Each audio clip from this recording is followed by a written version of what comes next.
ಎಲ್ಲರಿಗೂ ನಮಸ್ಕಾರ ಸ್ನೇಹಿತರೆ. ವಿರಾಟ್ ಕೊಹ್ಲಿ ಹೆಲ್ಮೆಟ್ಗೆ ಬಡಿದ ಪತಿರಾಣ ಮಾರಕ ಬೌನ್ಸರ್. ಇನ್ನು ಮುಂದಿನ 2 ಬಾಲ್ಗಳಲ್ಲಿ ತಿರುಗೇಟು ಕೊಟ್ಟ ವಿರಾಟ್ ಕೊಹ್ಲಿ. ಇನ್ನು ಈ ಪಂದ್ಯದಲ್ಲಿ ಏನೆಲ್ಲ ಆಯ್ತಂತ ತಿಳ್ಕೊಂಬರೋಣ ಬನ್ನಿ. ಅದಕ್ಕಿಂತ ಮುಂಚೆ ನೀವೇನಾದರೂ RCB ಅಪ್ಪಟ ಅಭಿಮಾನಿಯಾಗಿದ್ದಲ್ಲಿ ಈ ವಿಡಿಯೋಗೆ ಒಂದು ಲೈಕ್ ಕೊಟ್ಟು ನಮ್ಮ ಚಾನಲನ್ನು ಸಬ್ಸ್ಕ್ರೈಬ್ ಮಾಡ್ಕೊಳ್ಳಿ. ಹಾಗೆ ಬೆಲ್ ಐಕಾನನ್ನು ಆರಲ್ಲಿ ಇಟ್ಕೊಳ್ಳೋದು ಮರಿಬೇಡಿ.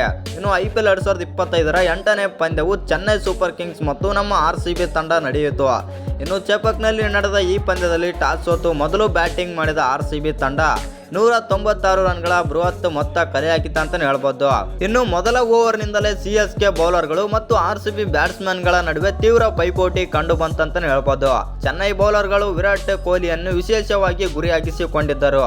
ಹೀಗಾಗಿ ವಿರಾಟ್ ಕೊಹ್ಲಿಗೆ ಆರಂಭದಿಂದಲೂ ಮುಕ್ತವಾಗಿ ಬ್ಯಾಟಿಂಗ್ ಮಾಡಲು ಸಾಧ್ಯವಾಗಲಿಲ್ಲ ಅಂತಾನೆ ಹೇಳ್ಬೋದು.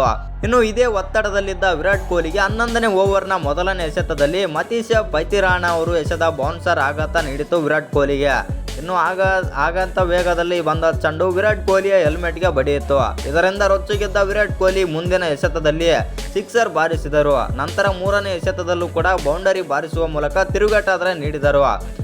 ಇನ್ನು ಇಲ್ಲಿ ಒಂದೇನಪ್ಪ ಅಂತಂದರೆ ವಿರಾಟ್ ಕೊಹ್ಲಿ ಏಟಿಗೆ ಎದುರೇಟು ನೀಡುವುದಕ್ಕೆ ಹೆಸರುವಾಸಿ. ಅವರು CSK ವಿರುದ್ಧವೂ ಅದೇ ರೀತಿ ಮಾಡಿದರು. 22 ವರ್ಷದ ಶ್ರೀಲಂಕಾದ ಯುವ ಬೌಲರ್ ಮತೀಶ ಪೈತಿರಾಣ ಮೊದಲು ಎಸೆತದಲ್ಲೇ ಬೌನ್ಸರ್ ಹಾಕಿ ವಿರಾಟ್ ಕೊಹ್ಲಿಯನ್ನು ಕೆರಳಿಸಿದರು.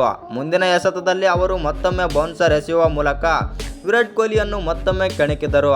ಆದರೆ ಈ ಬೌನ್ಸರ್ಗೆ ಸಿದ್ಧರಾಗಿದ್ದ ವಿರಾಟ್ ಕೊಹ್ಲಿ ಆ ಎಸೆತವನ್ನು ಬೌಂಡರಿಗೆ ಆಚೆಗೆ ಸಿಕ್ಸರ್ ಕಳಿಸಿದರು. ಇದಾದ ನಂತರ ವಿರಾಟ್ ಕೊಹ್ಲಿ ಮುಂದಿನ ಎಸೆತವನ್ನು ಕೂಡ ಬೌಂಡರಿ ಬಾರಿಸಿ ಪತಿರಾಣಗೆ ಪ್ರತ್ಯುತ್ತರ ಕೊಟ್ಟಿದ್ದಾರೆ. ಇನ್ನು ಈ ವಿಡಿಯೋ ಇಷ್ಟ ಆಗಿದ್ರೆ ಒಂದು ಲೈಕ್ ಮಾಡಿ, ಶೇರ್ ಮಾಡಿ. ಹಾಗೆ ಇನ್ನು ಯಾರ್ಯಾರು ಚಾನಲ್ಗೆ ಸಬ್ಸ್ಕ್ರೈಬ್ ಮಾಡ್ಕೊಂಡಿಲ್ಲ ಸಬ್ಸ್ಕ್ರೈಬ್ ಮಾಡಿಕೊಂಡು ಬೆಲ್ ಐಕನನ್ನು ಆಲ್ ಇಟ್ಕೊಳ್ಳಿ.